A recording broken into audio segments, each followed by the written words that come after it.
আপনি কি জানেন যে আমরা যে ইন্টারনেট ব্যবহার করি সেই ইন্টারনেটের তথ্য সমুদ্রের নিচে বিছানো সাবমেরিন কেবল দিয়ে কিভাবে প্রেরণ করা হয়?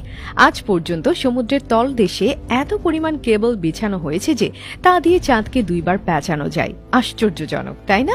চলুন জেনে নেই বন্ধুরা, ইন্টারনেটের 99% ডেটা স্যাটেলাইটের মাধ্যমে নয়, বরং সমুদ্রের নিচে বিছানো কেবলগুলোর মাধ্যমেই স্থানান্তরিত হয়। এই কেবলগুলো উপরে থেকে রাবারের মতো দেখায়, কিন্তু ভেতরে রয়েছে আপনার চুলের থেকেও পাতলা তারের গুচ্ছ।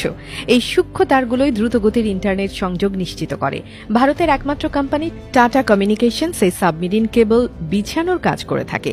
তবে সবচেয়ে বেশি খরচ হয় যখন এই কেবলগুলো ক্ষতিগ্রস্ত হয়, কারণ সমুদ্রে শার্ক মাছ প্রায় এই কেবলগুলো কামড়ে ফেলে, ফলে মেরামত করতে প্রচুর ব্যয় হয়। এই কেবলগুলো বিছানোর প্রক্রিয়া অত্যন্ত জটিল। প্রথমে জাহাজে বড় বড় রোলারের মতো করে তারগুলো প্রস্তুত করা হয়। এরপর ক্রেনের সাহায্যে এই কেবলগুলো সমুদ্রের তলদেশে নামানো হয়। জাহাজটি যখন এগিয়ে চলে, ক্রেন থেকে কেবল ধীরে ধীরে পানিতে ছাড়া হয়। এভাবে কেবলগুলো সমুদ্রের তলদেশে বিছানো হয়, যা মহাদেশ থেকে মহাদেশে ইন্টারনেটের তথ্য স্থানান্তর করে। এই পুরো প্রক্রিয়ায় সমুদ্রের গভীরতা, স্রোত এবং আবহাওয়া গুরুত্বপূর্ণ ভূমিকা পালন করে। কেবলগুলো যাতে সুরক্ষিত থাকে এবং দীর্ঘদিন ধরে কাজ করে সেজন্য বিশেষ যত্ন নেওয়া হয়। কেবলগুলোর উপরে শক্ত আবরণ থাকে, যা সেগুলোকে শার্ক এবং অন্যান্য সামুদ্রিক প্রাণীর আক্রমণ থেকে রক্ষা করে। তবুও কখনো কখনো দুর্ঘটনা ঘটে যায়। কেবলগুলো ক্ষতিগ্রস্ত হলে বিশেষ জাহাজ ও প্রযুক্তির সাহায্যে সেগুলো মেরামত করা হয়।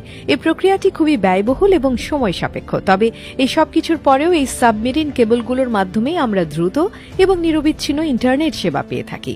আমরা যে ইন্টারনেট ব্যবহার করি তার পেছনে রয়েছে সমুদ্রের তলদেশে বিছানো অসংখ্য কেবলের জাল।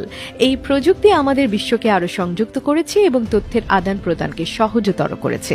টাটা কমিউনিকেশনসের মতো কোম্পানিগুলোই এই ক্ষেত্রে গুরুত্বপূর্ণ ভূমিকা পালন করছে, যা আমাদের দেশের জন্য গর্বের বিষয়। আশা করি এই তথ্যগুলো আপনার জন্য উপকারী হয়েছে।